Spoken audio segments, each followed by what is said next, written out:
Bismillahirrahmanirrahim. Assalamualaikum warahmatullahi wabarakatuh. Alhamdulillah wassalatu wassalamu ala Rasulillah wala haula wala quwata illa billah, amma ba'd. Baiklah, pada kesempatan kali ini kita akan membahas terkait dengan pembentukan akhlak. Jadi materi kita adalah tentang pembentukan akhlak. Baik, langsung saja berbicara tentang pembentukan akhlak itu kurang lebih juga sama ya dengan berbicara tentang tujuan daripada pendidikan. Karena banyak sekali ya para ahli yang mengatakan ya bahwa tujuan dari pendidikan itu adalah pembentukan akhlak. Nah, ketika kita berbicara tentang pembentukan akhlak, itu ada pertanyaan yang paling mendasar ya yang harus dijawab. Ya. Pertanyaan itu adalah apakah akhlak itu dapat dibentuk atau tidak? Ya. Apakah akhlak itu dapat dibentuk atau tidak? Ya. Nah, jika dapat dibentuk, itu bagaimana caranya? Ya. Faktor-faktor apa saja yang bisa kemudian mempengaruhi pembentukan akhlak seseorang?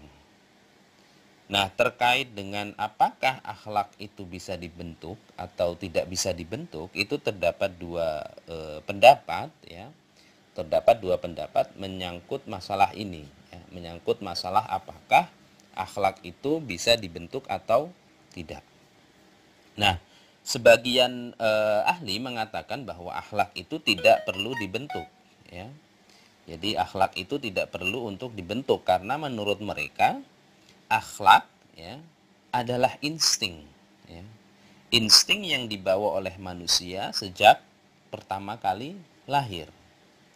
Jadi kelompok ini berpendapat bahwasanya masalah akhlak itu adalah masalah pembawaan dari diri manusia. Jadi faktor internal manusia. Ya. Jadi ketika dia membawa kecenderungan yang baik, maka dia menjadi baik. Ya. Begitu juga sebaliknya. Nah, ini kelompok pertama. Jadi menurut mereka akhlak itu ghairu muktasabah ya, tidak bisa diusahakan, tidak bisa dibentuk. Ini pendapat pertama.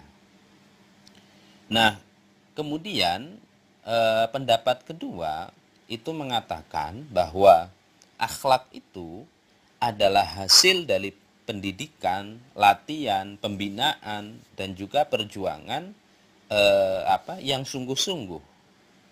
Jadi kelompok yang kedua ini mengatakan atau berpendapat bahwasanya akhlak itu bisa untuk dibentuk karena akhlak itu juga bisa lahir dari sebuah pendidikan, dari sebuah latihan, dari sebuah kebiasaan yang diusahakan secara sungguh-sungguh, secara terus-menerus.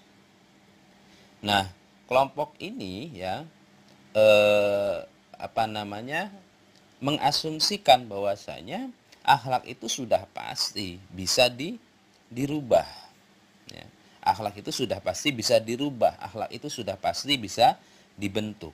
Ya. Tokoh-tokohnya terutama ya otomatis dari para ulama Islam yang memang mereka ahli atau bergelut di bidang ilmu akhlak ya, seperti Ibnu Miskawe, kemudian juga ada Al-Ghazali ya, ada yang lainnya juga. Nah, terkait argumentasi bahwasanya akhlak itu bisa dibentuk ya, akhlak itu bisa dibina, akhlak itu bisa dilatih, itu Imam Ghazali mengatakan seperti ini. Laukanatil akhlaqu la taqbalu taghayyura la batalatil wasoya wal mawa'id wat ta'dibat walima qala Rasulullah sallallahu alaihi wasallam hassinu akhlaqakum. Jadi artinya menurut Imam Ghazali, ya, Imam Ghazali berkata, seandainya akhlak itu tidak dapat menerima sebuah perubahan, maka tidak ada fungsinya wasiat, nasihat, dan pendidikan, dan tidak ada juga fungsinya hadis Nabi yang mengatakan perbaikilah akhlak kamu sekalian. Ya. Jadi menurut Imam Ghazali, akhlak itu bisa dibentuk, akhlak itu bisa dilatih, akhlak itu bisa diusahakan. Karena seandainya akhlak itu tidak bisa diusahakan, maka semua wasiat-wasiat, ya, semua semua nasihat-nasihat, ya, yang baik, yang menganjurkan untuk seseorang itu mempunyai akhlak yang baik, termasuk hadis Nabi hasinu akhlaqakum, ya, perbaikilah akhlak kalian, tidak berguna ketika kita memahami bahwasanya akhlak itu tidak bisa dibentuk. Justru Nabi mengatakan hasinu akhlaqakum, perbaikilah akhlak kalian, karena memang akhlak itu bisa dibentuk. Akhlak itu bisa dirubah, akhlak itu bisa diusahakan. Nah, dalam realita kehidupan sehari-hari pun, ya, kan banyak sekali lembaga-lembaga pendidikan yang juga kemudian membentuk, ya, memproduksi siswanya untuk kemudian mempunyai akhlak-akhlak yang baik, sehingga terbentuk pribadi-pribadi muslim yang baik juga, yang selain taat kepada Allah, kepada Rasulullah, juga mempunyai rasa hormat, ya, kepada orang tua, kepada sesama, ya, kasih sayang, dan berbagai macam akhlak yang baik lainnya, ya. Dan pembinaan akhlak itu tentu saja di era saat ini, ya, di mana media itu sudah sangat bebas, sudah sangat leluasa, ya, siapa saja boleh ngomong apa saja, boleh tulis apa saja, boleh berbuat apa saja di media sosial terutama, maka kemudian pembentukan, ya, akhlak yang baik, ya, pendidikan akhlak yang baik itu sangat-sangat perlu dilakukan, ya, sekali. Jadi pembentukan akhlak terutama pada era saat ini, ya, pembentukan pembinaan akhlak yang baik itu sangat perlu sekali dilakukan. Maka inilah yang disepakati sebenarnya, bahwasanya akhlak itu bisa dirubah, akhlak itu bisa dibentuk, akhlak itu bisa diusahakan, ya, melalui berbagai macam metode tentunya, melalui berbagai macam cara tentunya, ya. Itu, ya, terkait dengan pertanyaan apakah akhlak itu bisa dirubah atau tidak bisa dirubah. Jadi mayoritas, ya, berpendapat bahwasanya akhlak itu bisa dirubah, akhlak itu bisa dibentuk, akhlak itu bisa diusahakan melalui pendidikan. Salah satunya tentu saja. Selanjutnya, ketika kita sudah bersepakat bahwasanya akhlak itu bisa dibentuk, bisa dirubah, ya, bisa dibina, lalu faktor-faktor apa saja yang mempengaruhi pembentukan akhlak, ya. Nah, pada video ini tidak akan saya jelaskan secara rinci karena sudah saya sertakan di buku, ya, bisa dibaca di buku yang saya bagikan. Itu sudah ada poin-poinnya apa saja faktor yang mempengaruhi pendidikan akhlak. Nah, pada video ini saya hanya akan menyinggung, ya, menyinggung secara umumnya saja terkait dengan faktor yang mempengaruhi pembentukan akhlak seseorang. Nah, untuk menjelaskan faktor-faktor yang mempengaruhi pembentukan akhlak, ya, pada khususnya, ya, ada 3 aliran, ya. Ada 3 aliran sebagaimana diungkapkan oleh Abu Dinata, ya. Setidaknya terdapat 3 aliran terkait perbedaan pendapat terkait faktor yang mempengaruhi pembentukan akhlak seseorang, ya. 3 aliran ini, yang pertama biasa dikenal dengan nativisme, ya. Yang kedua dikenal dengan aliran empirisme, dan ketiga aliran konvergensi, ya.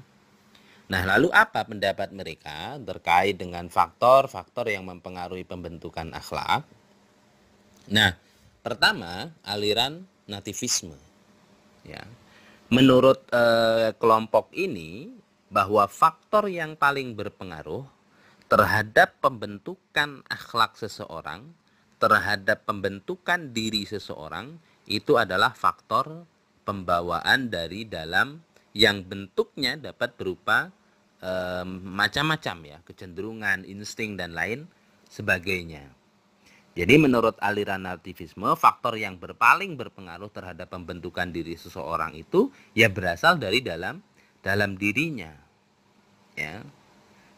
Jadi kelompok ini menganggap bahwasanya faktor yang paling berpengaruh dalam pembentukan diri seseorang, pembentukan akhlak seseorang itu adalah faktor bawaan, ya. Potensi yang ada di dalam diri manusia. Itu menurut aliran nativisme. Nah, aliran kedua itu aliran empirisme. Menurut kelompok ini atau menurut aliran ini, faktor yang paling berpengaruh terhadap pembentukan akhlak seseorang, terhadap pembentukan diri seseorang itu justru berasal dari faktor luar.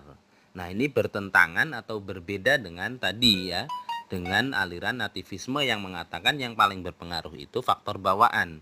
Nah, aliran kedua, aliran empirisme ini mengatakan atau berpendapat bahwa faktor yang paling berpengaruh itu justru faktor yang berasal dari luar, baik itu lingkungan sosial, ya, pendidikan, dan lain sebagainya, yang pada intinya itu merupakan pengaruh-pengaruh dari luar, bukan faktor bawaan dari lahir. Itu menurut aliran empirisme, ya. Nah, sedangkan yang ketiga itu ada aliran konvergensi. Nah, ini berpendapat apa? Bahwa pembentukan akhlak itu dipengaruhi oleh faktor internal, ya, faktor dalam, yaitu pembawaan si anak, dan juga di sisi lain pembentukan akhlak itu juga dipengaruhi faktor dari luar, ya, pendidikan, lingkungan keluarga, lingkungan sosial, ya, lingkungan masyarakat, dan lain sebagainya, ya.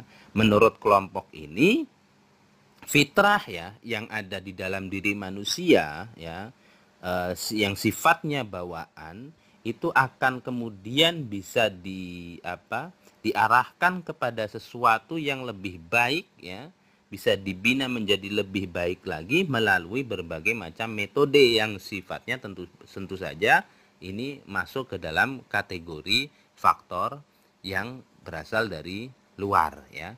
Jadi sekali lagi, kalau kelompok nativisme mengatakan bahwa faktor yang paling berpengaruh itu adalah faktor dari dalam, kemudian aliran empirisme mengatakan faktor yang paling berpengaruh terhadap pembentukan akhlak adalah faktor dari luar, maka menurut aliran konvergensi mengatakan, ya, bahwa faktor internal, faktor bawaan, dan juga faktor eksternal, faktor dari luar, kedua-duanya itu berpengaruh dalam membentuk diri seseorang, dalam membentuk akhlak seseorang.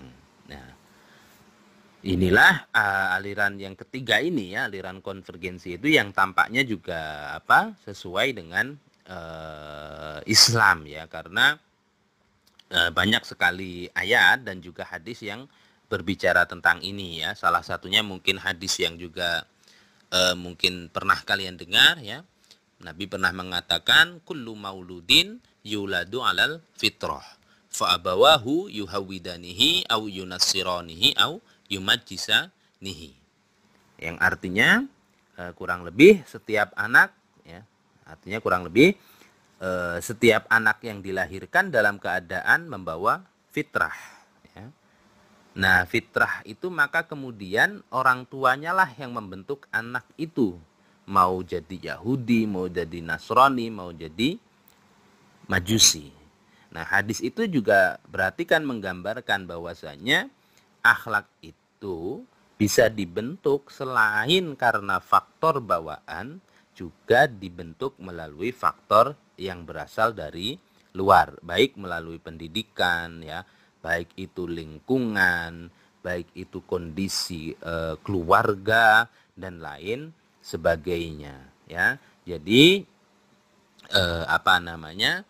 singkatnya bahwa terdapat dua faktor ya yang dapat mempengaruhi pembinaan akhlak seseorang.